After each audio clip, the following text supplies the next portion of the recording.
я смогу стоять на самой высокой горе. Первая кыргызка на Эвересте. Внутреннее такое, знаете, я должна подняться. Насколько это было сложно? Теряется бдительность, нет сил, эмоциональное выгорание уже. Как вы себя преодолевали? Если ты уже перешел эту черту, то тебе очень сложно будет вернуться. По дороге замечали трупы? Им не хватило сил спуститься, и они вот просто остались там. Женщины как будто выносливее. Характер закаляется, наверное, все-таки жизнью. О чем было это восхождение? Посвящается всем нашим кыргызским женщинам. Вам 54 года. Я работала на заводе бухгалтером. Какая роль у физического состояния и ментальности? Я собрала волю в кулак и сказала, надо. Не вы выбрали эту цель, а цель как будто выбрала вас, да? Неважно, на какой ты вершине стоишь. Важно то чувство, с которым ты это делаешь. Невероятно. Это был просто фурор, честно говоря.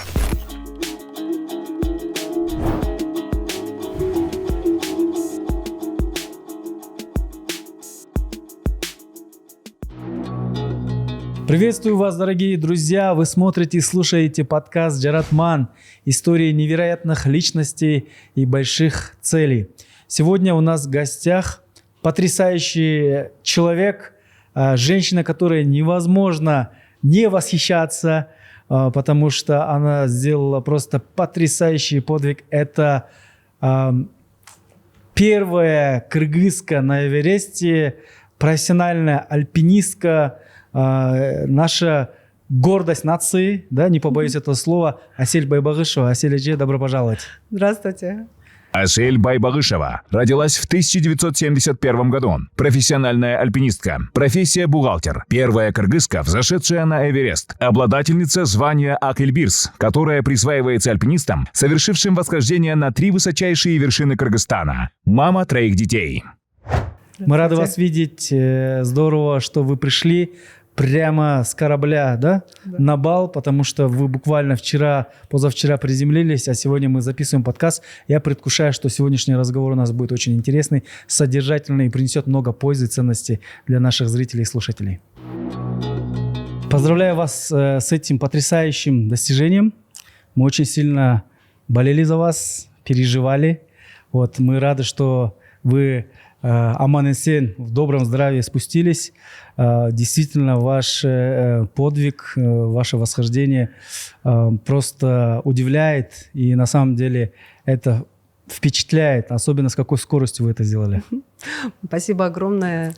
Спасибо большое, да. И вот, я говорю, та поддержка, та вера, которую вот в меня, как бы, скажем, мне доверили, сыграла свою роль, скажем так. Поэтому у нас есть наша победа, у нас есть наш Эверест, у нас есть наша вершина.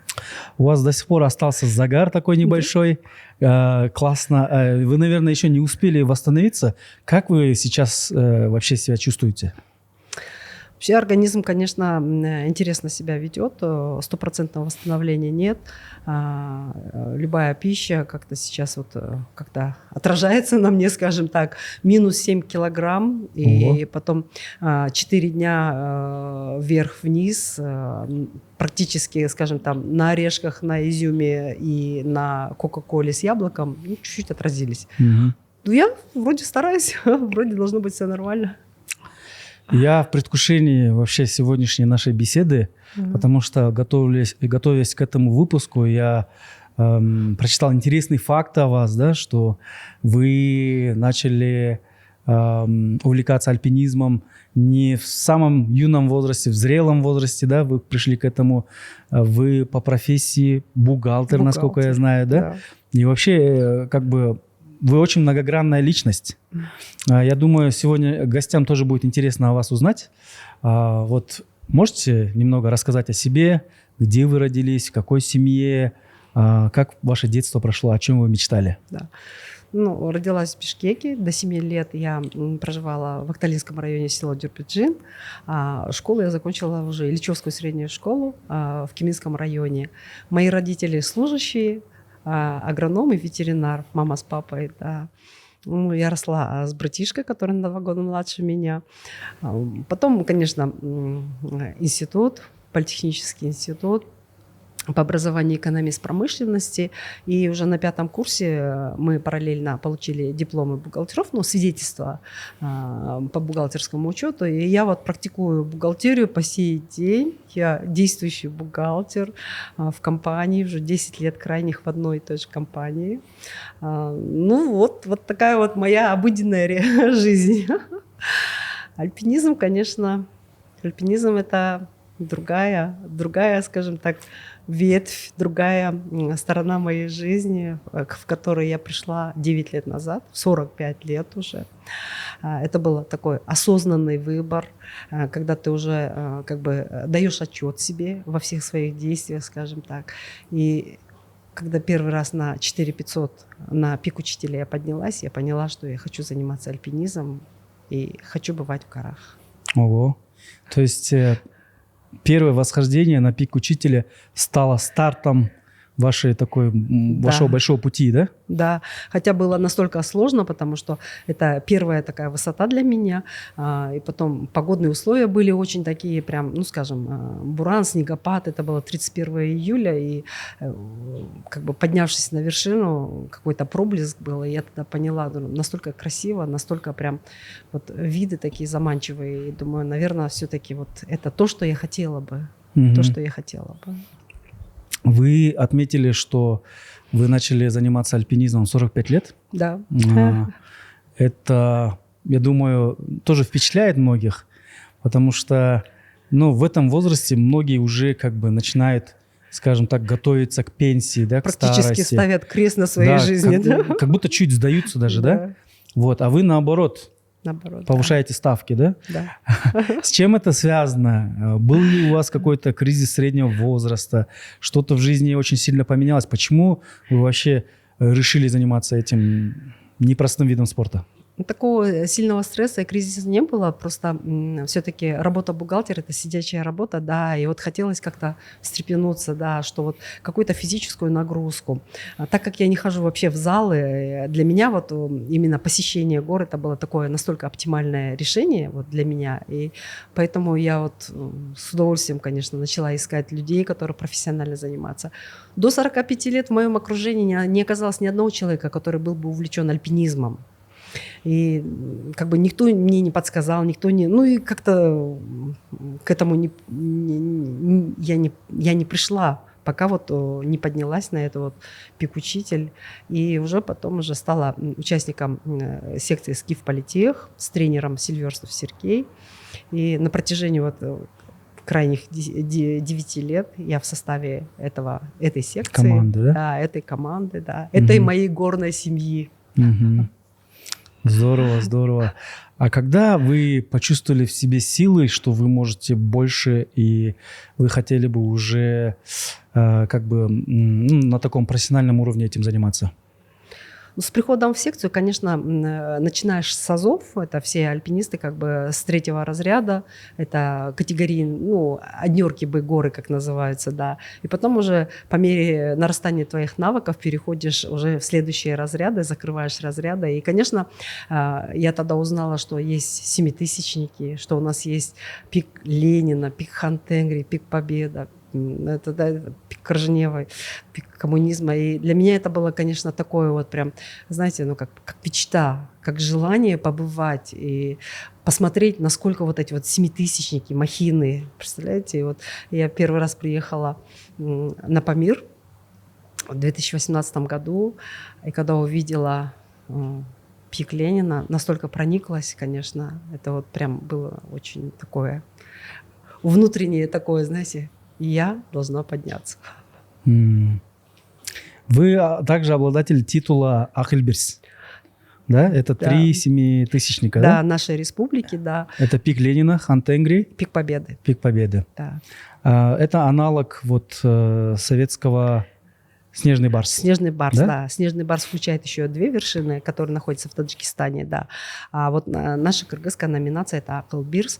Она была учреждена буквально 2 года назад, да. И вот мне посчастливилось стать вот прям номером 1 в этом списке, да, в 2024 году.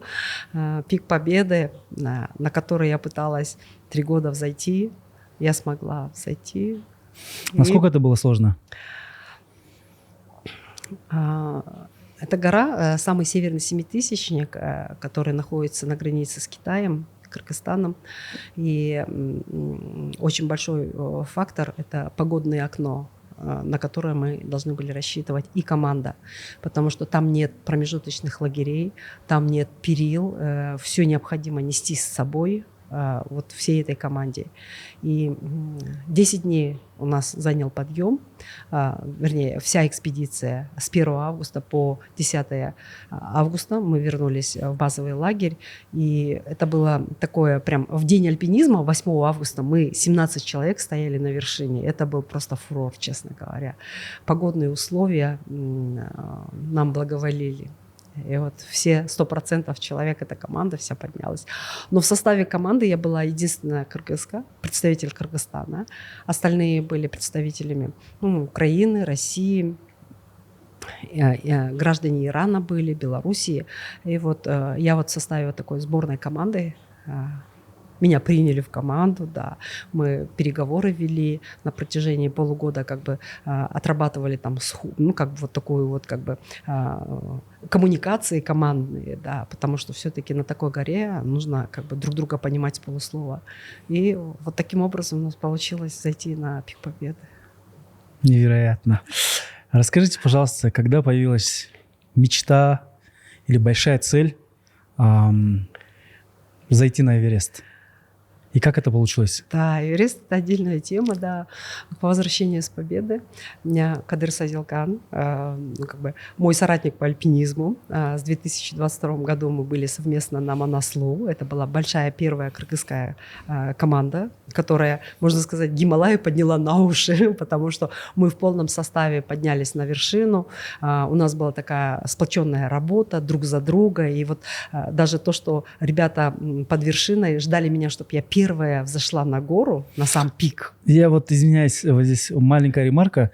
Я вчера ночью читал, что когда команда сбиралась, 5 мужчин подождали и сделали такой красивый жест, чтобы вы, кыргызская женщина, ступили на Манаслу, на да? Манаслу первая, да. Это было очень достойно. Да, очень достойно, потому что на такой высоте прождать целый час, я шла без кислорода, и ребята вот в ожидании под вершиной говорят: Аселя, ты первая должна. И вот настолько было прям, вот вы знаете, вот такая гордость, вот такое уважение к ребятам, я не знаю, прям настолько аж прям было приятно.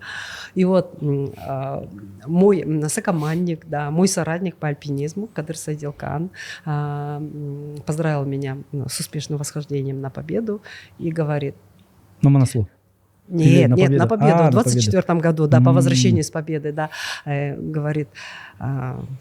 Эми мырзалар эле Эверестке чыга береби, говорит.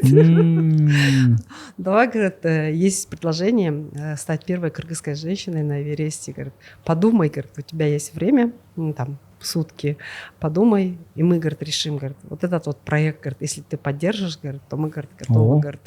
Это вот очень интересно, да? Да. То есть не вы выбрали эту цель, а цель как будто выбрала вас, да? Да. Я оказалась, скажем так, вот в этой современности именно вот с теми, как бы, скажем, своими способностями или там своими данными, которые были вот как бы... А вы вот в то время когда-нибудь могли себе позволить такую мечту или цель, или вы об этом даже не задумывались? Да? Никогда. Я, я же говорю, какой кыргыз не любит горы? Да, мы любим горы, там, кислички, цветочки, шашлык, как обычно, да. Пошли прогулялись, да. Но вот так, что я буду восходить на семитысячники, что я буду ходить технические маршруты, что у меня будет вот такая вот жизнь, насыщенная горами, что я попаду в Непал, колыбель альпинизма, скажем так, да, потому что столько мировых как бы альпинистов находится в Непале, вот именно сосредоточение таких вот, понимаете, там, силы, мощи, там, энергии такой вот, да. И вот никогда в жизни бы не подумала, что в моей жизни может такое произойти. Я подумала сутки, обсудила дома с детьми. Как они отреагировали, кстати?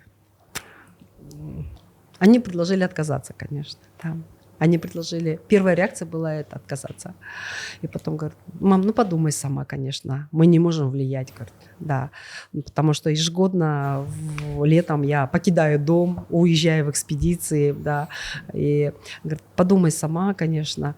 потому что все-таки переживания. Младшей дочери 14 лет, старшие как-то они уже самостоятельные все равно, а вот младшая, конечно, это. И я приняла решение Кадыра Садилкан, да. Это вот и с того момента, конечно, да, уже появилась цель, появилась миссия, появилась как бы такая вот, как бы такой вот этап в жизни подготовки на самую высокую гору. Это очень интересно, невероятно. Насколько вам было азартно или страшно в этот момент? Потому что, ну, это же самая высшая точка планеты. И я вот прочитал, что 1% или 1 из 100 при восхождении могут погибнуть, Погибнуть, да? Да. И 30% не восходят. Да? Около 25-30% они не доходят до конца. Не доходят до вершины, разворачиваются, да. Знаете, страха не было, потому что к тому моменту все-таки 9 лет в альпинизме, да, уже был опыт какой-то, опыт восхождения на 7000-ники, опыт восхождения на 8163 на Манаслу, да. Вот такого страха не было.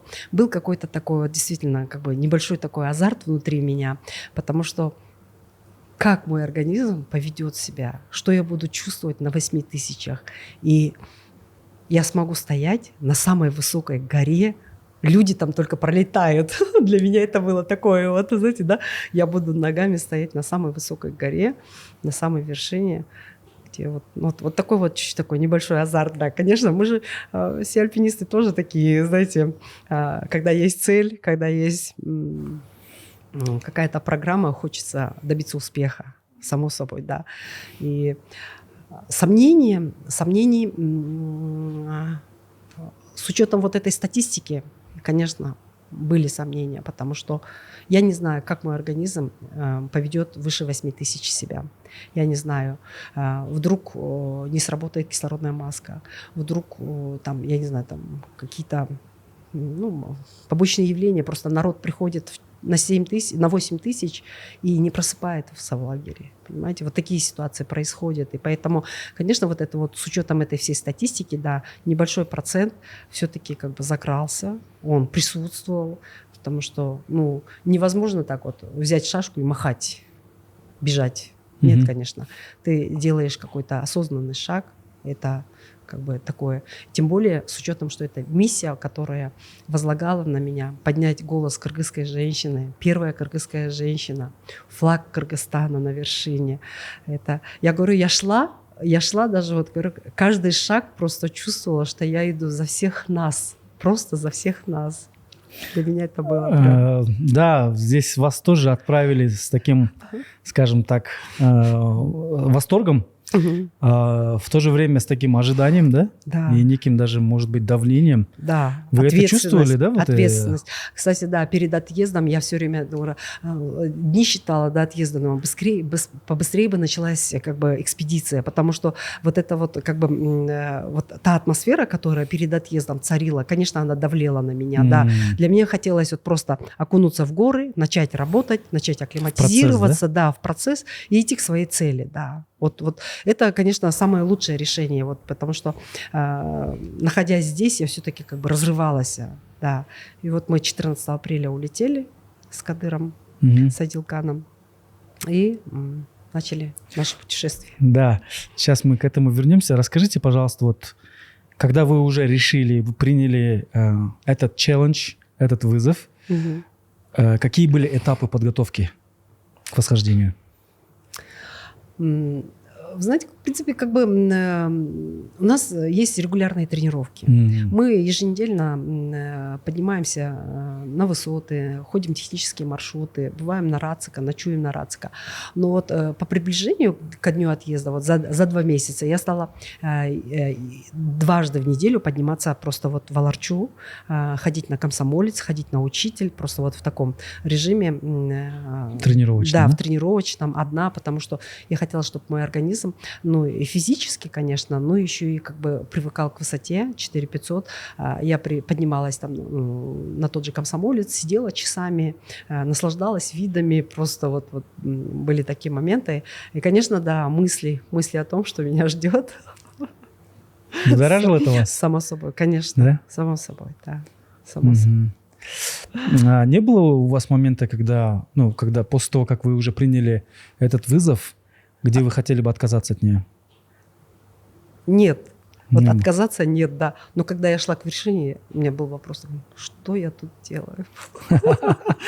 Когда будет вершина, да, вот потому что вот такое. Я помню, одним из самых таких, скажем так, сложных для меня испытаний, это было пробежать марафон. 42 километра, полную дистанцию. И там миллион мыслей, знаете, типа, зачем ты здесь? Миллионы людей просто лежат на диване и кайфуют, пьют пиво, да, а ты здесь страдаешь и еще заплатил за это деньги. Да, зачем все это, да, лучше сойди с дистанции, да? И как бы вот эти мысли постоянно атакуют. Но у меня была такая цель. На финише тогда, на тот момент, меня ждала моя невеста, и я хотел сделать ей предложение. То есть я для себя поставил вот такую высокую цель, да? Дойти до финиша, добежать до финиша, чтобы сделать предложение. Это было в 2018 году в Стамбуле. Я понимаю, здесь, конечно, сравнение не одинаковое, но тем не менее, когда вы шли, уже начали, скажем так, восхождение, внутри, я уверен, было много мыслей, конечно, много сомнений, много страхов. И в эти моменты как вы себя преодолевали? Вот этим мы и отличаемся от тех миллионов, которые сидят дома и ничего не делают. Да. Границы все в голове, действительно. И поэтому, когда ты знаешь, что у тебя есть цель, когда ты идешь к ней, то есть как бы, я не скажу, что нужно перешагивать через все. Нет, ты несешь свое внутреннее я вот к этой цели. Да. Поэтому, конечно, да, когда было тяжело, там вот прям на горе, да, я поняла, что именно 8 плюс, да, свыше 8 тысяч начинается вот эта вся, как бы, скажем так, психологическая, эмоциональная такая вот нагрузка. Про физическую я не говорю, потому что оно просто шлось, вот просто как вот какой-то монотонный темп, который мы держали и спокойно как бы преодолевали. При необходимости садились, отдыхали, но вот это вот дальше. И вот когда начались вот эти гребни, которые бесконечные, они вот то поднимались, то опускались, и это было бесконечно до вершины, конечно, да, я думаю, когда та вершина заветная, к которой я иду. Но сказать, что я жалею или я хотела бы развернуться, что мне вот тяжело, нет, не было. Я знала, что я хочу на вершине сказать столько слов, я хочу развернуть флаг, я хочу вот прям, на меня возложена такая миссия, да, и вот я вот прям методично, конечно, да, женщины же такие методичные, я прям разложила по карманам свои флаги, в голове прокрутила все свои тексты, которые бы я хотела сказать, да, донести до всех людей. Вот для меня это было настолько важно. И вот с таким вот, когда я все там завершила, даже меня торопили, Миша там полчаса мы находились на вершине, меня торопили, и я думаю, все ли я сказала, все ли я успела, всех ли я отметила, кого я хотела. Для меня это прям было важно, потому что все-таки вот тот привет с вершины Эвереста, совершенно другой, конечно. Вы первая кыргызка на Эвересте, и когда вы развернули там кыргызский флаг, когда вы уже зашли туда, что вы испытывали в этот момент? Гордость, потому что я была первая женщина в составе авангардной команды, которая из 6 человек состояла, 5 мужчин, представители Китая, Англии, Вьетнама, и я была представитель Кыргызстана, одна единственная. Но ребята, они так вот как бы по мере своей восходили и как бы уходили с вершины. Находился вьетнамец, конечно, там нас 5 человек, нам очень повезло, что вот численность на вершине была такая маленькая. Конечно, гордость, да, мне очень хотелось столько слов сказать, да. Очень благодарить за ту поддержку, которую мне оказали, за то доверие, которое мне оказали. И прям хотелось, чтобы... Вот, я привела, конечно, в интернете, в Инстаграме свои слова, которые я говорила, ввиду того, что я была в маске, слышимость была такая нечеткая, и еще и шерпы там переговаривали по рации. Но вот те слова, которые я несла у себя в сердце, я вы думаю, можете их повторить здесь? Да. Кыргыз эли мекендештерим, мага ишенгениңерге чоң рахмат.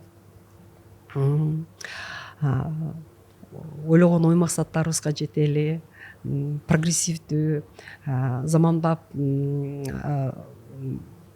өлкө бололу, Кыргызстан дүйнө жүзү суктанган өлкө бололу деп айттым.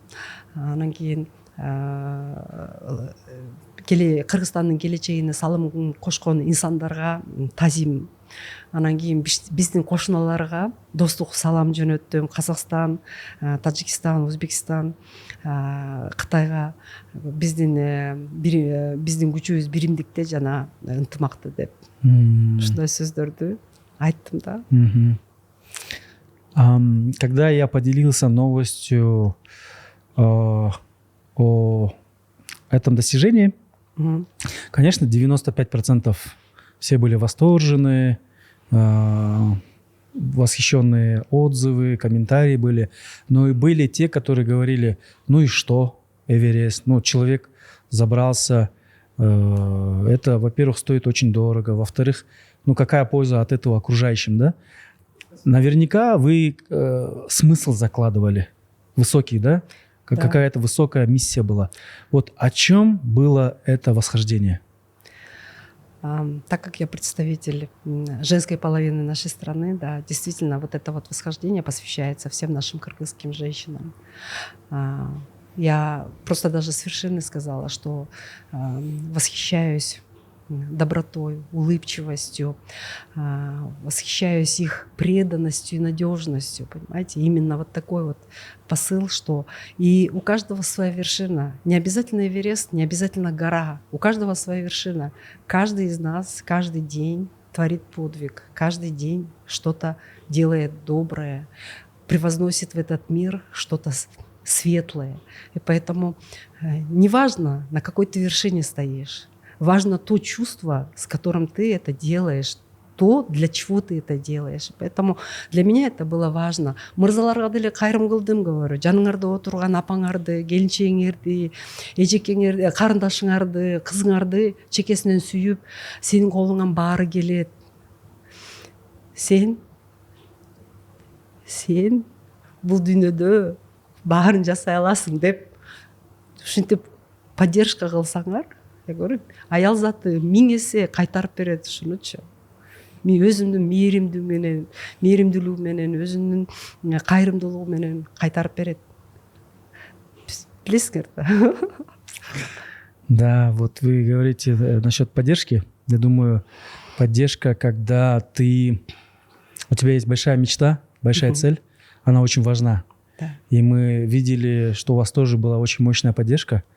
Я думаю, пользуясь этим моментом, да, вы тоже хотели бы рассказать более подробно, кто вас поддерживал на этом пути.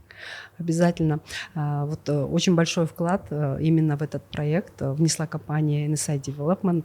Мне очень нравится вот та коллаборация спортсменов и бизнеса. Понимаете, бизнес, который пишет историю, бизнес, который вкладывает в будущее страны, бизнес, который как бы не боится рисковать, вложиться вот в такой проект. И когда Кадыр Садилкан сказал, что вот NSI Development отозвались поддержать и готовы вот сопровождать как бы финансовую часть этого восхождения, для меня было, конечно, очень значимо, потому что миллионы спортсменов мечтают об этой вершине или о других проектах, но финансирование все-таки это та часть, без которой альпинизм не может существовать. И в сопровождении с Кадыром, да, он меня прям до лагеря проводил на вершину, всю ночь не спал, ходил как маятник, выходил бесконечно на связь, на рацию, в рацию вызывал. И когда я поднялась на вершину, он вышел на связь, говорит, «Туктайм», говорит, «Амана сен түшүп кел». Вот это вот его слова, которые я очень благодарна, что у меня была поддержка именно в лагере, понимаете, да. Я знала, что меня там родной человек ждет. Это было очень прям значимо. NSI Development вообще практически вот со мной готовились днем и ночью. Мы вообще столько преодолели совместно. И те проводы, которые в аэропорту состоялись, да, и та надежда, которую я видела в глазах ребят вот этой команды, которая вот прям была вот в этом проекте, конечно, вдохновляли, очень вдохновляли, потому что все-таки это... Здорово, здорово.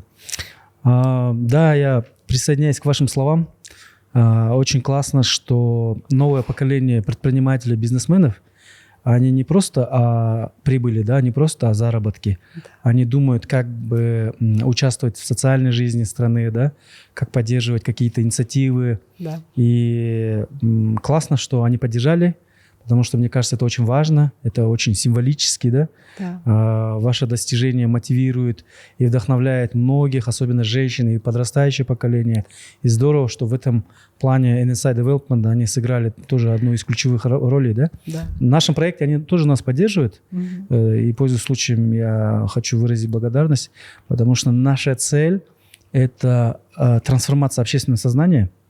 И мы хотим пробудить у каждого кыргызстанца вот это чувство, что возьми ответственность за свою жизнь, ты пришел не просто так, ты можешь стать счастливым, стать успешным, стать полезным для других и принести много ценностей и пользы. Да? И вот здорово, что есть единомышленники такие, да, которые тоже об этом. И концепция NSI Development, вот именно девиз, который они пропагандируют, Кенен Джашо, оно прям созвучно вот с той свободой, с той жизнью альпинистов, которая вот, ну, как бы проходит в горах. Оно вот действительно, Кенен Джашо, это вот прям та концепция, действительно. Классно, классно. Аселидже, ну, так как это мы уже как бы пришли к такому моменту, что это очень рискованное занятие на грани жизни и смерти, да? Да. Я уверен, что бывают и сложные моменты, бывает и где риск сопряжен вот с очень такими острыми событиями, да? И был ли у вас момент при восхождении, когда вы оказались в такой не очень приятной ситуации, когда, пульс подскочил, скажем так, да? Ну, при восхождении на Эверест меня, конечно, очень смущала кислородная маска. Она мне была настолько дискомфортна, и я не могла к ней привыкнуть. Я считаю, что это, честно говоря, зло, да, потому что и так воздух сухой, и так как бы состояние у тебя обезвоживания организма, а кислородная маска еще и сушит. И вот гортань прям настолько дерет. Вот, и ощущение, что вот прям воздух аж проходит как наждачная бумага. Режет, да, режет. Это было настолько, да. И последствия, конечно, после спуска были такие неприятные, да. Но вот весь экшен, вся вот эта вот стрессовая ситуация именно начинает наступать после 8000. И я когда по спуску, я просто сказала, ребята, вот те, которые ходят на 8000-ники, ежегодно прилетают в Непал, хотят закрыть программы 14 8000-ников. И я говорю, я просто восхищена вами. Вы просто герои в моих глазах. Потому что действительно вот прям настолько это самое. Мне, конечно, да, прям вот повезло в плане того, что это была погода прекрасная, ветра не было, очередей не было. Это просто, я же говорю, вот прям как будто вот прям вымолили это восхождение для меня. Я говорю, вот. Поэтому,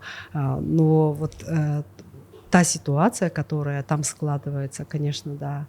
Но я не теряла адекватность. Весь путь проходила в таком сознании, вполне нормально. Перестегивались тоже как бы адекватно. Рядом были шерпы, которые как бы все время контролировали. Да. Я все время норовила сама это все делать. Говорю, все, не трогайте. Говорю, я сама. Но все равно они за безопасность, конечно, восходителей. Но тот режим нон-стоп, который мы задали и который у нас получился, конечно, шерпы по спуску сказали, мы так ходить больше не будем. Серьезно? Да. О, вам 54 года, да. И вы зашли за 54 часа, вот так вот получилось, да. Очень символично, да? Символично, настолько, да. Вы начали восхождение 45, это какая-то, да, зеркальная игра цифра, цифры, да? Да, зеркальная очень цифра. Интересно, и Я перед этим выпуском общался также с Эдуардом Кубатовым, первым кыргызом, да, на Эвересте. И он тоже восхищен, говорит, знаете, говорит, ну, стандартно, говорит, если погода хорошая, 3 суток занимает восхождение. Вот. Но то, что Асель, будучи женщиной, за 54 часа взошла, это достойно всяких похвал, да? И он тоже прям был очень удивлен. Вот и в этой ситуации, мне кажется, вы очень везучий человек, да? Почему? Потому что здесь поддержка была хорошая, и погода как-то благоприятствовала, и шерпы были хорошие, да, и команда экспедиционная собралась очень интересная. Вот можете про вот это рассказать?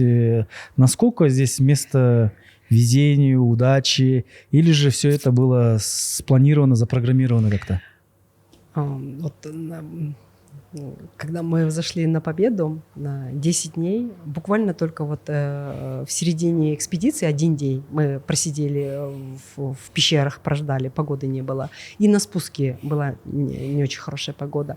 И это очень редко. Вот такое длительное время, такая хорошая погода, это очень редко. И когда мы спустились, я говорю, как нам повезло, какие мы везучие, какие мы... А рядом был как бы вместе сокомандник Андрей Целищев, это наш такой... Он в раннем возрасте получил снежного барса, он такой вот прям именитый альпинист, и он говорит, везет умеючим. Понимаете, такое выражение было, везет умеючим, говорит. И вы... Действительно, вот никаких рекордов не преследовалось. Просто была задача до изменения погодных условий достичь вершины и благополучно спуститься в базовый лагерь. То есть вот все равно как бы альпинисты — это дисциплинированный народ с чувством ответственности, есть какая-то вот такая самодисциплина, и поэтому, когда цель была поставлена, задача уже перед тобой стоит, да, я сказала, это будет медленно, долго, но я приду. И вот в режиме нон-стоп у нас получилась вот такая вот... Вы так рассказываете, как будто вы сходили вот сюда на Рацика, да? Но я все равно до сих пор вот не могу сравнить, насколько это было сложно, да? Вот вообще с чем это можно сравнить? Или это вообще несравнимо? Это несравнимо. Да, это несравнимо, потому что, допустим, сказать физическая боль или там усталость, нет, вы понимаете, это все в комплексе. Все настолько в комплексе. И я еще говорила, да, про эмоциональное, психологическое выгорание такое, опустошенность какая-то внутри тебя вот прям чувствуется, да. Конечно, ты пришел на гору, у тебя есть какие-то задачи, ты их автоматически делаешь, да, но вот на спуске я дала волю, скажем, своим эмоциям. Честно говоря, там прям шерпа не понимает, я на русском прям говорю, вот, страховки нету, как ты можешь меня по веревке вести, у меня сил нету, но приходилось просто вот свой вес как бы выкладывая, брать веревку вот таким образом и спускаться, потому что для того, чтобы организовывать каждый раз на каждой на перильном отрезке страховку, это очень много времени занимает, и по достижению вершины необходимо до 2-го лагеря максимально быстро спуститься, чтобы состояние как бы альпиниста было как бы удовлетворительным уже на высоте 6300. Вот. То есть вы не только торопитесь зайти, но и торопитесь обратно спуститься, да? Да. Да, то есть есть время, до которого ты должен быть на вершине. И если ты уже перешел эту черту, то тебе очень сложно будет вернуться. Почему? То есть, с чем? Это уже погодные условия. Потому что после обеда начинаются как бы затягивать тучи, возможно, ветер. Обычно в горах до обеда хорошая стабильная погода, а после обеда начинаются вот эти вот изменения. Потом усталость уже накопившаяся, понимаете, да? Или ты там, допустим, 10 часов шел до вершины, или 15 часов, или там уже устал, и вот на спуск могут у многих альпинистов... Почему все трагедии в основном происходят на спуске? Потому что уже теряется бдительность, нет сил. Вот, я говорю, то же самое эмоциональное выгорание уже. И потом иногда бывает расслабление. Я достиг, все нормально. Отпускает, себя? А на самом деле тебе еще такой длинный путь. Еще на самом деле. Интересно. А сколько у вас времени занял путь вверх И сколько времени путь обратно? Да, вот 54 часа с базового лагеря, получается, поднялись на вершину. Это было 9 часов 15 минут по непальскому времени, да. Полчаса где-то мы находились, ну, скажем, в 10 часов стартанули назад. Ну, я где-то уже к вечеру вернулась во второй лагерь.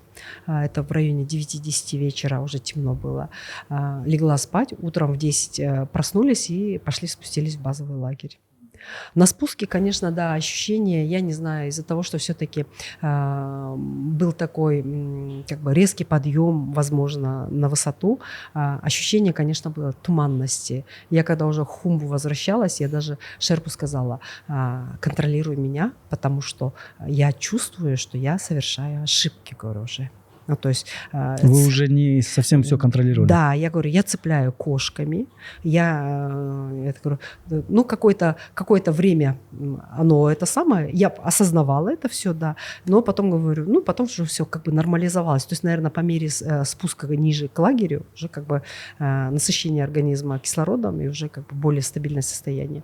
Но я не думала, что у меня хватит в этот день сил, эмоций для того, чтобы отпраздновать само восхождение, потому что такая встреча была в лагере. Так как мы были одни из первых, весь состав лагеря, который ожидает штурма вершины, находился вот в базовом лагере.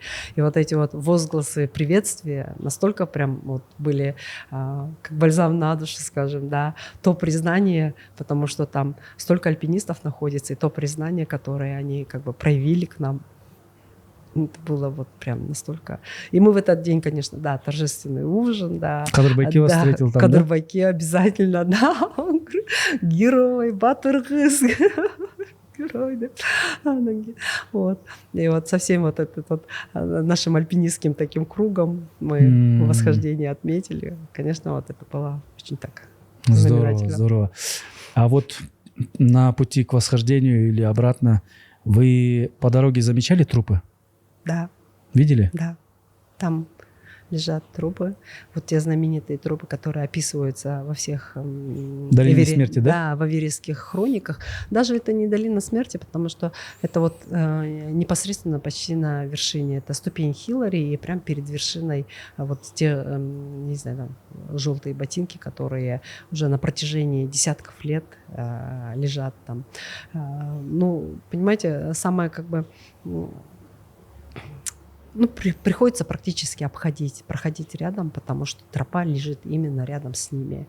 То есть им не хватило сил спуститься, и они вот просто остались там в вечной мерзлоте. Ну, вот в этот момент, когда ты видишь, что здесь кто-то умер, да, и что вы испытывали, что вы чувствовали, или вы старались не фокусироваться на этом и думать о чем-то другом? Да. Я старалась, конечно, не думать, я просто констатировала факт, что вот оно имеет место быть, да, потому что каждая гора забирает, скажем так, свою дань, что ли, своего рода, да. Поэтому изначально я была готова, но я честно, да, я вообще, когда шла, я вообще упустила этот момент, что они могут там быть, да. Но когда я уже подошла и увидела, я просто приняла факт как есть, да, приняла факт как есть, все, больше ничего. Угу. Стоя на вершине, вот что вы увидели? Опишите вот самую высшую точку планеты. Вот что там интересно? Мне так интересно, как это выглядит. Да, я тоже думала, что я приду на вершину мира, и вот весь мир будет у моих ног, и я буду там лицезреть там чуть ли не все, скажем, континенты, города. Нет, кругом горы, красивые 8000-ки горы, Китай, Непал, да, очень красиво, конечно, да. Но это ледники, озера, марены. Но само ощущение того, что ты стоишь действительно на вершине, оно как бы вот прям тебя как-то вдохновляет. Наверное, в плане того, что ты вдохновение получаешь от той проделанной работы, которая как бы за твоей спиной. Что ты достиг, что ты пришел, да, это было вот прям. И вот та погода, которая там была, она позволила действительно вот прям развернуться, рассмотреть все кругом, увидеть все. Вот Да. Единственное, конечно, было очень жалко, что все-таки гора грязная. Народ, мусора много. Да, народ какие-то свои памятные вещи поднимает и оставляет на этой горе. Она прям, конечно, вся. Наши горы намного чище, вершины наших гор. Действительно. Были ли у вас какие-то ожидания, что, забравшись на вершину, я испытаю что-то?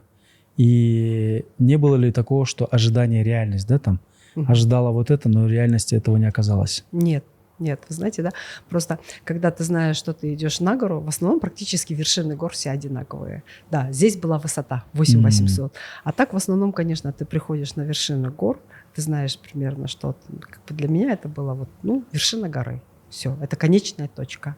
Вот для меня вот такого вот сказать, что я там что-то ждала на вершине, нет.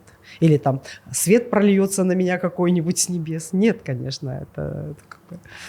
Мы же реалисты. Вот в таких туристических, коммерческих восхождениях очень большую роль играет шерпы. Да. Да, это вот народности, которые живут там, занимаются сопровождением. Да? Вот расскажите про шерпов. Очень интересный народ. Какие они? Я вижу, что они очень добрые, доброжелательные, улыбающиеся, очень, да? Я говорю, на кыргызов похожи. Очень похожи. Я все время жалела, почему они не говорят на кыргызском? Почему у них язык отличается от нашего? Честно говоря, да, думаю. Они же прям действительно, как и мы, да. Но очень доброжелательные, очень такие, знаете, прям внимательные. Потом ни один туроператор, конечно, да, без шерпа на вершину не пускает ни одного туриста, поэтому они должны всегда при восхождениях присутствовать, да. И вот то внимание, которым тебя они окружают, да, вот потом они прям чувствуют за тебя ответственность. Они чувствуют за тебя ответственность, прям бдят, заглядывают в глаза. Неравнодушно, да? Нет, они смотрят, в каком ты состоянии, можешь ли ты какие-то функциональные вещи сам делать или нет. Были альпинисты, которым прям шерпы садились, одевали кошки, одевали обвязки. То есть вот настолько были вот прям... В этом плане, конечно, я сказала, ребята, давайте, говорю, я все эти вещи буду сама делать, потому что любое движение на высоте — это все-таки плюс в твою копилку акклиматизации. То есть любая физическая нагрузка, которую ты там проводишь, это все-таки вот ложится положительно на твой организм.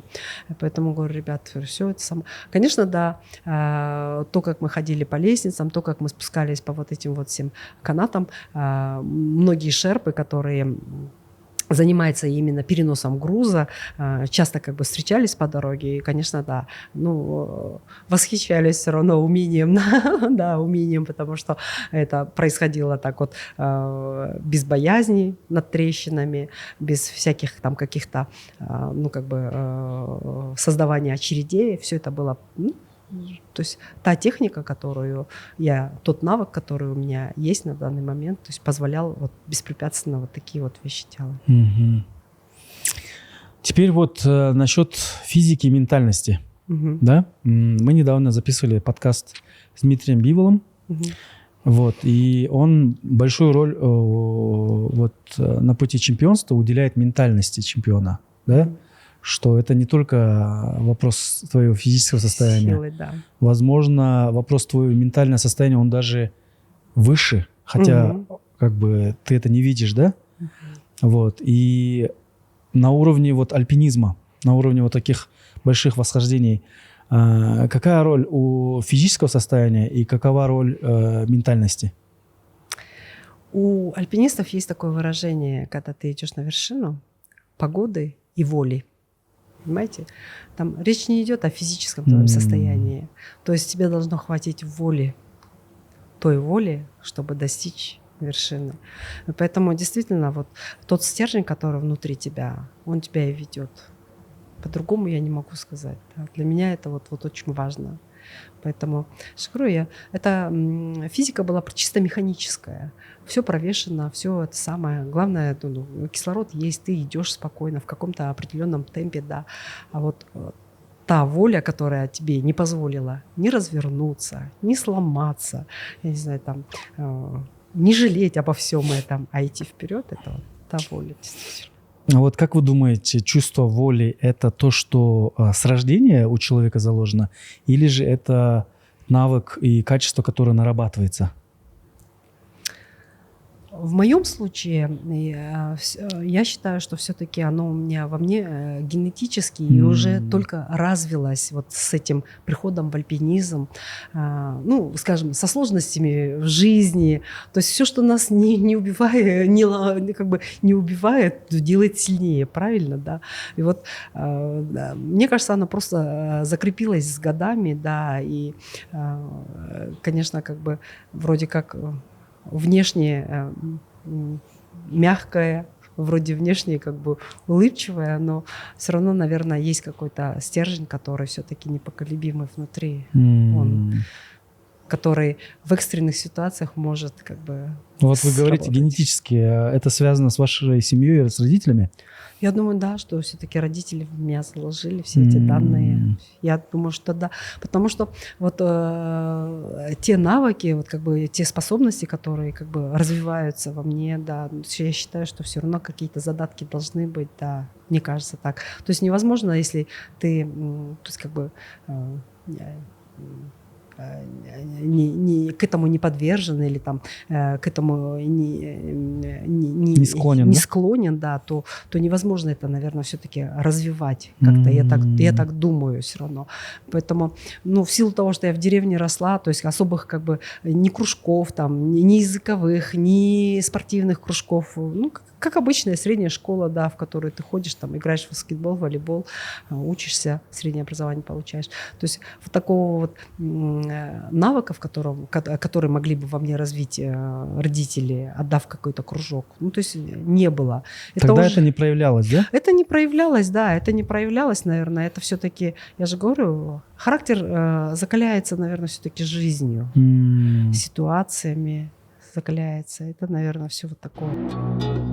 Да, мы помним момент, когда Эдуард Хубатов сделал восхождение, да, вся страна следила за этим. Хадыр Байке, Илим Байке. И ваше вот восхождение, вы сфотались, передали привет, и когда вернулись, и такая, типа, да? И мы такие... Закрадывается такая мысль, что женщины как будто выносливее. Мне кажется, это реально так. Как вы думаете? Да, это так и есть, потому что все-таки у женщин все равно инстинкт самосохранения. Это продолжительница, как бы, ну, все-таки воспитать детей все равно, хранительница очага. Вот это, мне кажется, это все генетически заложено. И, кстати, высоту женщины принимают лучше.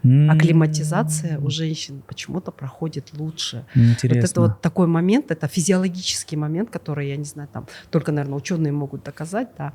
Ну, конечно, да, Кадыр Саидилкан посмотрел все мои видео, которые, говорит, ну, говорит, у тебя, конечно, сил хватило на все практически, потому что необходимо было и для музея, попросили в музее привезти кусок веревки с вершины, я резала веревку с таким узлом, я собирала камни, я передавала сердечки.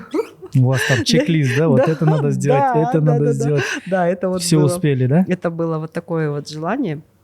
Потом действительно, да, и с учетом того, что вот я вот эту вот миссию несла, для меня это было все-таки, я говорю, голос кыргызских женщин на вершине Эвереста, это было для меня прям так вот. Я собрала волю в кулак и сказала, надо, все. И вот как бы вот такие вот вещи. Здорово, здорово. И вот еще что хотелось бы узнать, вообще, как вас изменило это восхождение? Что вы поняли из этого? И как бы, какая самая главная вот ценность вот этого достижения? Знаете, для меня вот я сижу уже несколько дней, отвечаю в Инстаграме, на Фейсбуке, да, люди пишут вот свои пожелания, гордость и осознание того, что вот насколько наш народ сплочен, един вот в таких вот вопросах, понимаете, да. Это не только касается успеха. Это недавно были показатели, когда наш народ сплотился и вокруг деток больных, да. Вспомните, насколько вот, да, вот это вот та гордость за то, что ты часть этого народа, за то, что ты представляешь Кыргызстан, за то, что ты там стоишь. И говорю, у меня было ощущение, что я стою не одна, потому что вот каждый шаг к вершине было ощущение, что все рядом со мной. Вот прям все рядом, все вместе идут на эту вершину. Для меня это вот, я вот прям настолько вот пребываю в состоянии такой гордости, действительно. Это вот прям огромное спасибо за то, что вот народ вселил в меня вот эту вот уверенность, вот эту вот надежность, вот свою опору. Ну, я думаю, не все, наверное, альпинисты и люди, которые восходят на Эверест, как бы закладывали такие смыслы в своем восхождении. Может быть, есть место, например, достигаторству тоже, да? То есть были люди, которые, знаете, хотели доказать, да? Вот опишите тех людей, которые вы видели, какие вообще там, наверняка разные, но чаще всего кого вы встречали, каких людей? Конечно, разные. Общение происходит в основном на уровне второго лагеря. Дальше уже практически нет общения. Каждый одевает свою маску, берет своих шерпов и уже, как бы, вот, понимаете, в режиме достижения вершины идут вверх. В основном это общение в базовом лагере, когда ты узнаешь людей, да. Со всего мира, конечно, да, альпинисты там находятся. У всех, каждого своя мечта, своя цель, да. И то отношение мое, конечно, оно, я не знаю, возможно, да, и у других людей такое же отношение к горам, но я настолько благодарна горе. Для меня каждая гора, она как живая. Я по прибытию приветствую, я разговариваю, какой-то диалог внутренний все равно, вот, понимаете, да. Первый раз я видела Эверест, да, первый раз я видела Джомолунгма. Для меня, конечно, это вот махина такая, которая стоит уже веками, которая скольких встретила и скольких проводила, да, и вот та благодарность, с которой прям во мне сидит, эта благодарность, то, что она меня приняла и отпустила, это прям вот для меня это очень ценно. Когда дело касается таких достижений, некоторые употребляют понятие «покорил», да? Как вы думаете, можно ли покорить Эверест? Вообще, да, в сетях прям обсуждается «взошел» или «покорил». Для меня, конечно, все-таки я использую слово «восхождение». Да. Я взошла. Гора мне позволила взойти. Гора меня поприветствовала, позволила взойти и отпустила меня. Для меня это вот как бы... Многие вещи, кстати, не используют. Мы говорим заключительный или завершающий. То есть мы не говорим последний. Да. Мы не говорим покорить, мы говорим взойти. Да, у меня цель взойти. Я приехала взойти. Это вот, я не знаю, наверное, это вот какие-то внутренние условности, но я считаю, что этим ты показываешь свое уважение. Да? Уважение к горе, да, уважение к горе. Кстати, про эмоциональный вход в аэропорт, да, честно говоря, я, как бы в голове прокручиваешь же, да, я спустилась, вышла с автобуса, иду и такая думаю, так, я член правительства? Нет. Я депутат? Нет. Я же соскучилась по родине. И вот это вот объятие, которое я просто... Думаю, почему я должна держать официальное лицо? Для меня это было настолько прям просто, что вот столько людей, столько прям ожидающих. И вот этот вот эмоциональный взрыв, который у меня просто произошел, для меня было прям... Я думаю, наконец-то, все позади. Вы ожидали, что вас так встретят? Предварительно говорили, но такое количество людей, столько лиц, ветераны альпинизма, правительство, все участники этого восхождения, ну как бы кто внес свою лепту, это было для меня, конечно, прям шокирующе. Да. Чего не прощает гора? Гора это все равно о человеческих отношениях, все равно, в любом случае. Как бы ты там ни кичился, как бы ты там себя индивидуально не чувствовал, или там все равно, мне кажется, все-таки это предательство, наверное, как и в жизни, понимаете, да, это такое вот, я же говорю, это живой организм. Я не говорю, что предать гору, я говорю о событиях, которые могут произойти на этой горе. Я говорю о таких вещах, потому что в большинстве своем, в силу того, что я все-таки участник скиф-политех, да, я командный игрок. Для меня важно, кто рядом со мной. Для меня важно, с кем я иду. Для меня важно, кому я могу доверить свою жизнь.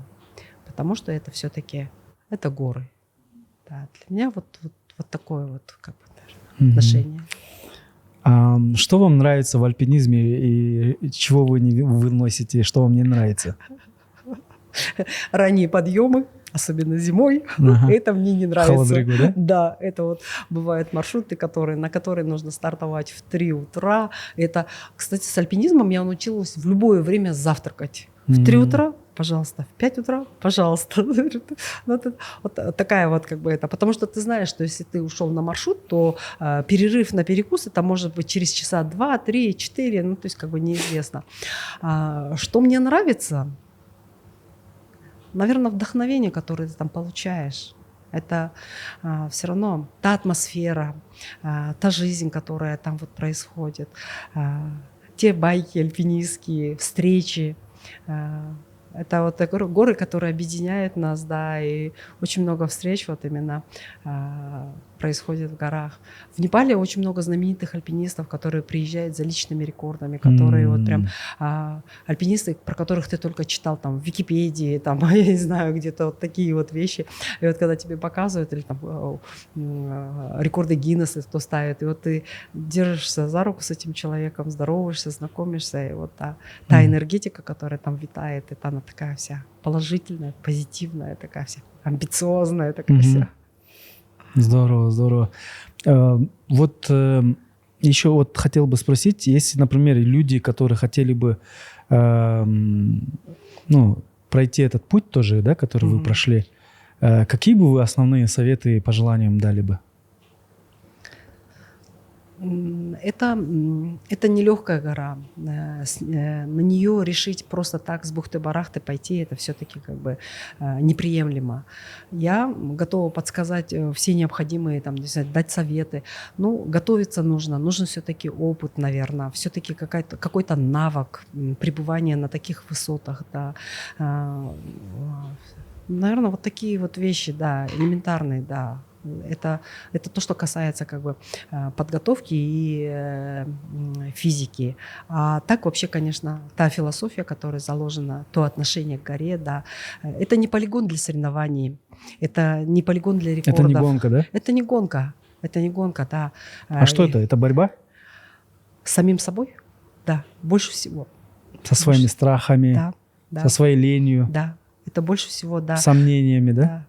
Ты сам себе доказываешь, что ты это можешь сделать. Я говорила, что альпинисты все равно чуть-чуть эгоисты, конечно, да. Они преследуют эту цель, конечно, да, и достигнув ее, конечно, такое удовлетворение, самоудовлетворение, да, действительно. То есть у тебя хватило опыта, у тебя хватило знаний, у тебя хватило сил прийти сюда.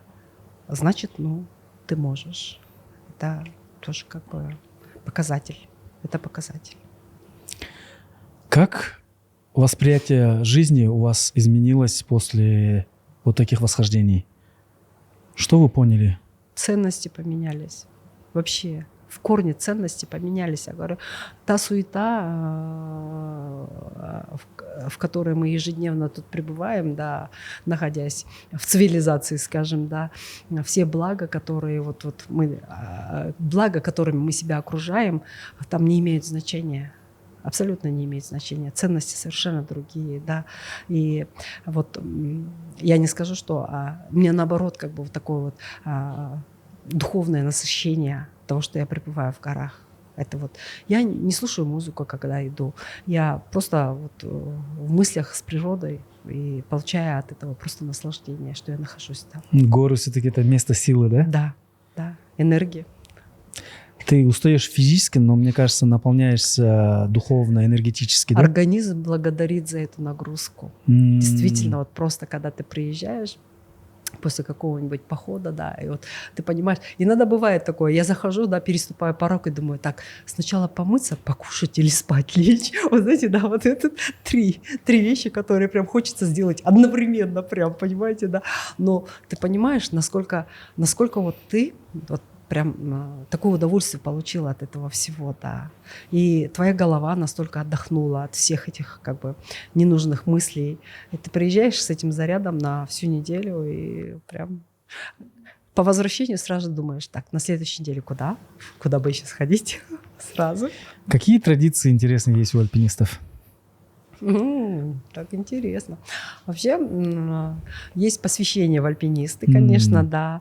Новички, которые прибывают в секции, делается посвящение. Это вообще исконно такое событие, но в крайние годы почему-то как бы не практикуется. Но я попала на посвящение, когда старшие альпинисты издеваются над новичками. Ну, это как бы такая прикол, да? Да, шуточное такое. Это самое, что ты вот прошел все эти испытания, и ты теперь являешься полноценным участником такой вот альпинистской секции, да.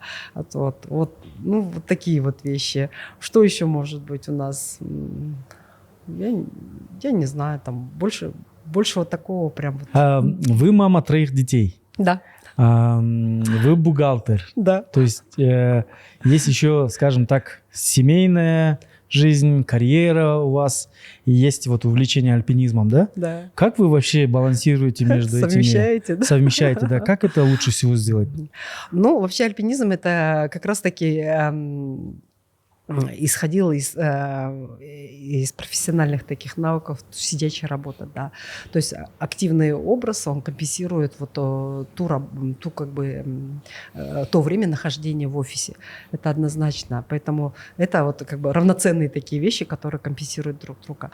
В плане деток, да, я им очень благодарна за ту поддержку, которую они мне оказывают и уважают мой выбор, который я сделала, независимо от того, что там, допустим, мне много лет, или там, что я часто не бываю дома, но я благодарна за ту поддержку. И они уже достаточно самостоятельные, уже так повзрослели. Конечно, то время, когда они были маленькие, это было очень тяжело, и я даже не была в альпинизме. В то время я очень хотела, чтобы у меня дети научились кататься на лыжах. Я вот прям таких маленьких, там, 7-4 года, старших прям возила на горнолыжку, на троллейбусе с лыжами. О. Да, и я выходила на троллейбус, доезжала до Конечной, 12 микрорайона, пересаживалась на Вахтовку. Тогда не было не ленились, да? Нет, не ленилась. У меня был один выходной, потому что я работала на заводе бухгалтером 6 рабочих дней, и вот один выходной, воскресенье, мне очень хотелось, чтобы мои дети умели кататься на лыжах. И вот на сегодняшний день, я же говорю, вот та благодарность, которую как бы они проявляют по отношению ко мне, это вот просто... А многие родители же вот, если, например, усиленно работают, в выходные думают, надо поваляться, выспаться, отлежаться. У вас не было такого? У меня практически, наверное, вот такого состояния нет, потому что я в субботу прилетела, в понедельник я уже вышла на работу, сегодня вторник у нас, да, правильно? Да, я работаю. Сразу вышли на работу? Я работаю, да. Я даже, будучи на вершине 11 числа, подумала, так, я успеваю к отчетам. Потому что 12-го, думаю, в стране начинается рабочий день. Думаю, нормально, я успеваю к отчету. Вот такая вот у меня. Выходные выпали под ваше восхождение, да? Ну, это же классно получилось. Да. Здорово. Ну, то есть вы такой активный родитель, который с малых лет своих ребят возили на лыжи, кататься, да? Что вами двигало? Вы хотели, чтобы ваши дети тоже активными выросли? Это же здоровье. Это здоровье, это тот навык, который, как бы, понимаете, я даже не знаю, как сказать. Вот, то есть по возможности дать и привить детям. То есть все, что ты можешь. Возможно, может быть, я хотела когда-то научиться кататься, и для меня было, как, ну, это как всегда, там, родители воплощают все идеи в своих детях, да.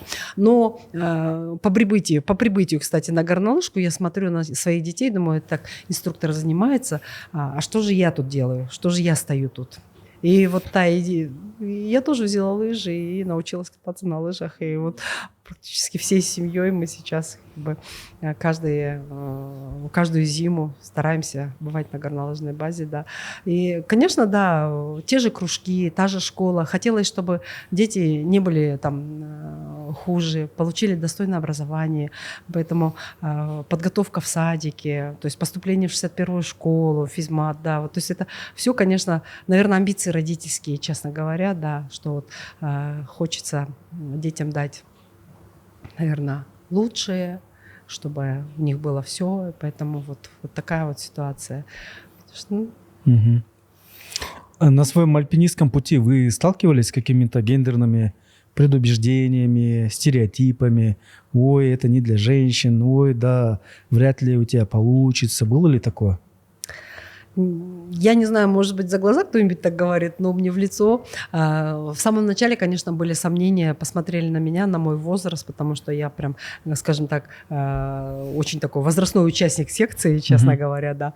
И когда я первый раз встретилась с тренером, у него были, конечно, в глазах сомнения в плане того, моих возможностей. И он мне прям так четко сказал: не более 3 часов до Рацика, и потом поговорим. Это вот наш первый наш разговор и первая наша встреча была. Я, конечно, выложилась, для меня это было прям, конечно, я пришла за 2 часа 38 минут, и он такой говорит: секции. И с тех пор мы вот кто ваш тренер? Селиверстов Сергей. Вот мы с ним бывали и в экспедициях и на Эльбрусе, и на Белухе, и на Камчатку, на Ключевскую сопку ездили. Он и на Манаслу восходил вместе с нами. Очень часто организовываются там зимние восхождения, которые мы командой ездим. И вот на сегодняшний день просто благодарна за то доверие, которое мне оказывается, потому что любая экспедиция, которая там собирается, или там любая какая-нибудь программа, он мне сразу предлагает, говорит: Асель, ты в команде? Какие у тебя планы? Что? Вместе? Вот таким образом.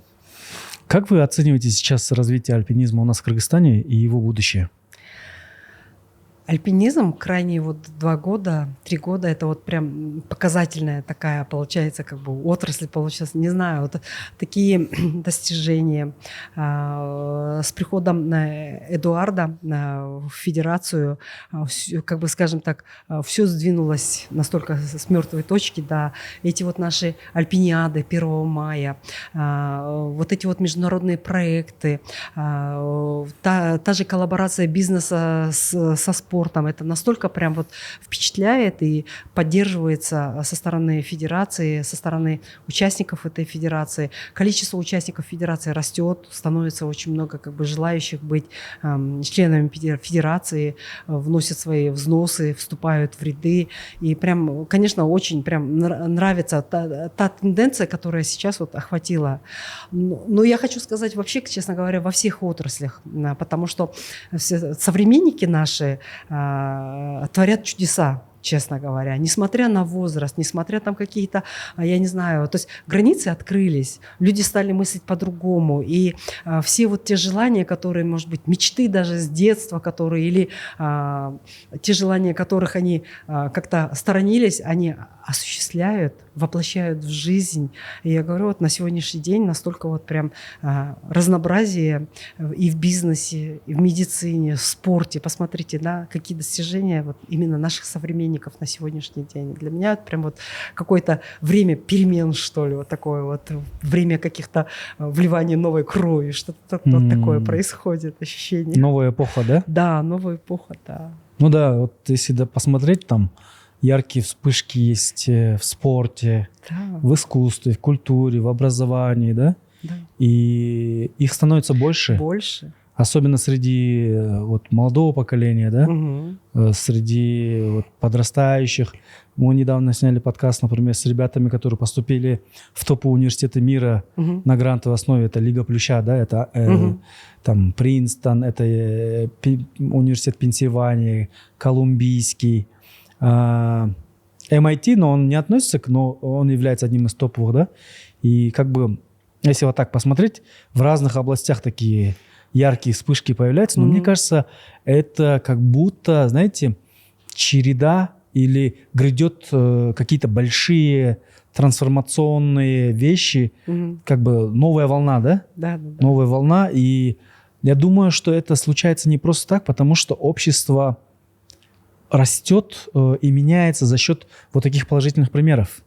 Благодаря Джаратманам, да, скажем так. Да. Как вы, как много других наших современников, да, которые взрывают в разных отраслях и своим подвигом, своим примером показывают, что ты можешь все, да? Да, мотивирует. Мотивирует не ставить границы. А что вас мотивировало? Или кто вас мотивировал? Есть ли для вас такие люди и примеры? знаете, наверное, вот просто вот те достижения, которые, ну, именно в части альпинизма, да, есть моменты, о которых ты читаешь, да, и эти вещи были, как бы, имели место быть там 40 лет, 30 лет назад, и никто по сей день просто не повторил эти моменты. То есть вот такие первопроходы на северную стену Эвереста, или там, когда проходят вот именно Победа Хан, когда вот прошла группа такая, которая вот это вот те вещи, которые по сей день никто повторить не может. И то есть даже попыток не было повторить такие вещи. И, наверное, вот этот тот пример, конечно, заразителен. Мы же все такие вот, знаете, иногда думаю, вот пойдешь ли ты нам на 8000-ник? Я подумаю, пойду ли я на 8000-ник. Но если мне предложат какой-нибудь первопроход в составе какой-нибудь спортивной команды, то, скорее всего, я соглашусь. То есть, понимаете, да, вот такой вот момент есть. Как вы думаете, как ваше достижение вдохновило женщин Кыргызстана? Вот очень, очень много пишут. Я тоже хочу подняться. Я тоже хочу много, ходить. Да, таких женщин? Да, пишут. Я тоже хочу подняться и ходить в горы. И прям даже акцент делается именно на возраст. То есть получается, что мы, говорит, молодые и не решаемся на такие шаги, говорит, а вы в таком возрасте, говорит, и вот не побоялись и решились на такой шаг. Конечно, я же говорю, да, любая победа в любой области – это победа твоя. Независимо от того, я же говорю. Для меня вот оказалось, что вот я оказалась в той гуще событий, когда выбор пал на меня, и я оказалась именно той первой кыргызской женщиной на Эвересте. Да. Ну, то есть, если бы это произошло там лет 5 раньше или лет 5 позже, я не знаю, кто был бы этой личностью. Да, мы же не знаем, да, на кого бы пал выбор. На тот момент кто был бы достоин этой горы или там получил бы это предложение. Но вот оказалось, что вот на данный момент вот просто... И вот те слова благодарности, те слова гордости, которые они вот выражают, это вот прям просто какой-то мотивационный, говорит, вы, говорит, прям без духу стуготер-дугор, говорит, прям вот с таким этим. И я очень рада, что такая вот положительная тенденция, что вот такая вот мотивация есть, да, у людей, что несмотря на все преграды, несмотря на все обстоятельства, можно идти к своей цели, к своей вершине. Это просто каждый живет именно этой целью. Каждый хочет достичь в какой-то области какого-то признания.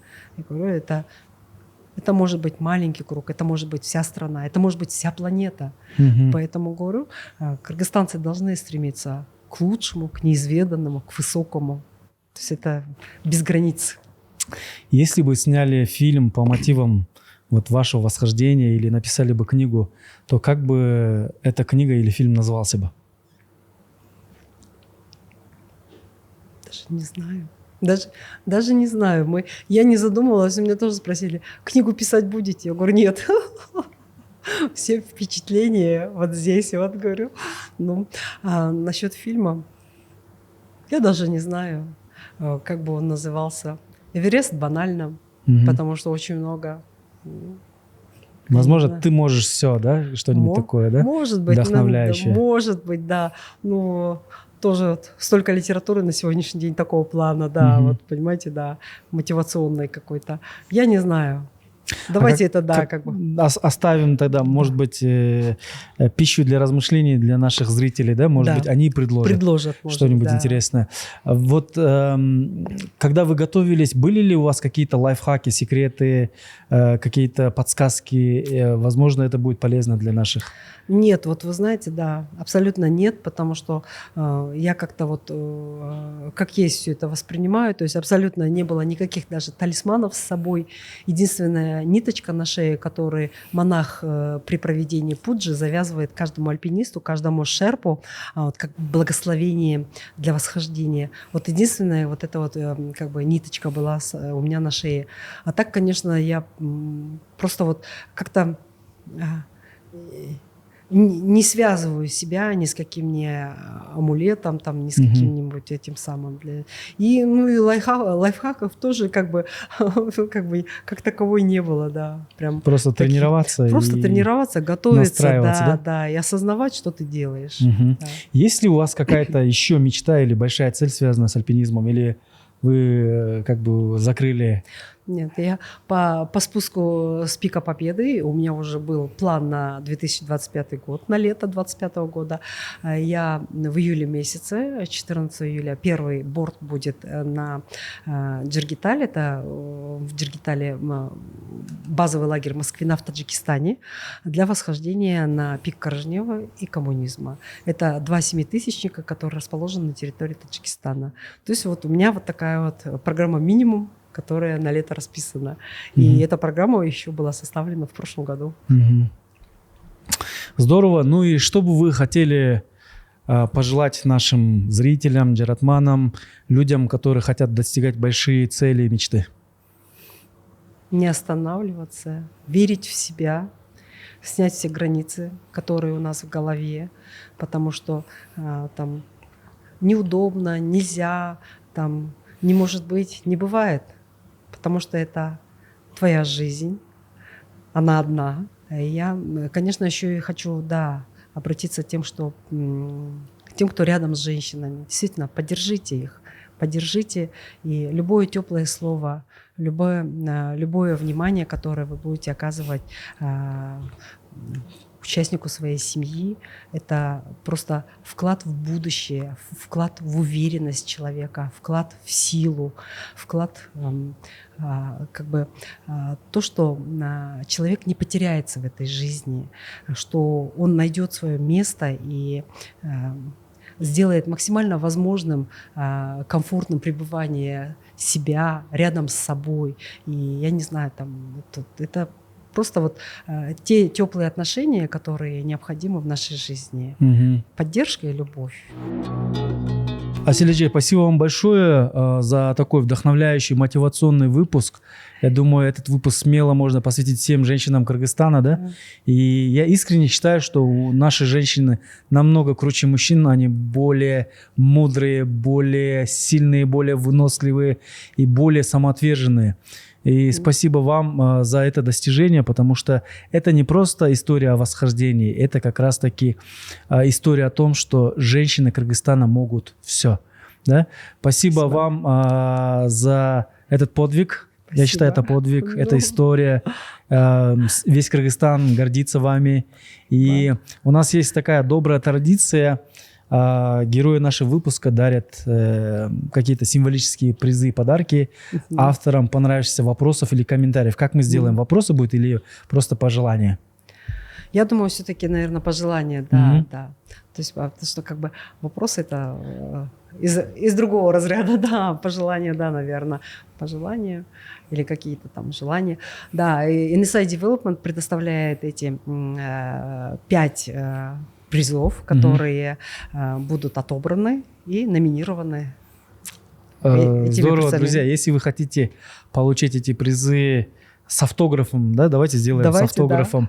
Да. Невероятная женщина, первая кыргызки на Эвересте Асель Байбагышевой, то участвуйте в этом конкурсе, пишите свои вопросы или комментарии, пожелания, и авторам понравившихся комментариев мы подарим эти классные 5 призов. Не будем, пока озвучивать, что это. Говорить. Пускай это будет в секрете, да? Но здесь самое важное, от кого это. Да? Так что, друзья, участвуйте. Асель, чон рахмат. Спасибо вам большое. Желаю вам крепкого здоровья. Спасибо. Еще много-много подобных восхождений. Радуйте нас своими достижениями. Очень здоровский выпуск получился. Спасибо, супер вдохновляющий. Большое. Мне невероятно было приятно с вами лично познакомиться, пообщаться. Спасибо. И здорово, что именно вы стали той самой женщиной, потому что от вас, знаете, веет такой классной энергией, вы очень улыбаетесь, вы очень красивые. Спасибо. И вот у кыргызов есть такое понятие «джилдызду», лучезарное, да, вы очень лучезарная, и от вас веет вот этой добротой, но в то же время вот этот стержень, вот этот характер, и вот эта храбрость и самоотверженность тоже чувствуется, да? Спасибо. Пускай будет побольше таких личностей в Кыргызстане, которые не только достигают больших вершин, но также приносят много пользы и ценности окружающим. Спасибо Рахмат. большое. Спасибо.